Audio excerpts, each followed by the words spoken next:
Ma question maintenant, c'est de savoir quelle est la synthèse que tu peux nous faire, toi, en tant que, je vais dire, en tant que développeur promoteur, en fait, de ce projet. Oui, c'est une très bonne question.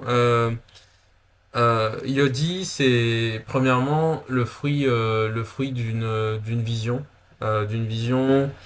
euh, Premièrement, on cherche vraiment à ce que demain, en fait, les milieux divers, donc que ce soit en Afrique, surtout, puissent avoir accès aux technologies, aux mêmes fonctionnalités que ce qu'on peut trouver dans d'autres pays où la recherche a déjà fait le travail.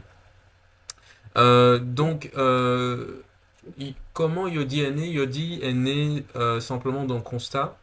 Aujourd'hui, au niveau euh, disons, la pénétration de la technologie, du numérique en Afrique, on a vu qu'il y a eu de nombreuses évolutions. Donc moi, je vous invite, pour ceux qui sont curieux, à lire Jean-Michel Huet dans son livre Le digital sur le digital en Afrique, où il parle un peu de comment aujourd'hui, en fait, le digital évolue en Afrique.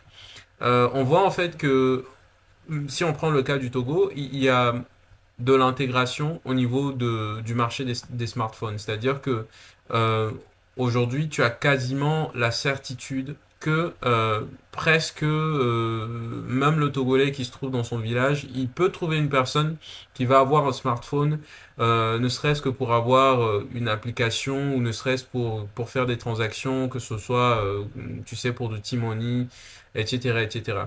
Mais la problématique qui se pose en général, c'est que dans ces milieux-là, ces personnes non seulement ne savent pas forcément lire, mais ne savent pas forcément aussi voilà, communiquer dans la langue qu'il faut. Euh, donc c'est comme ça que Yodi est né en fait. Premièrement, le fruit d'une vision de pouvoir faire de l'intelligence artificielle librement en Afrique, puis aussi de pouvoir résoudre les problématiques comme ce que je viens d'exposer. Donc concrètement, dans le cas d'une personne enceinte par exemple qui a besoin d'avoir accès à du soutien d'urgence et qui se trouve dans un milieu voilà qui n'est pas forcément urbain, cette personne a besoin de pouvoir contacter un médecin mais dans sa langue parce que on n'est pas sûr que cette personne voilà va savoir parler le français qu'il faut.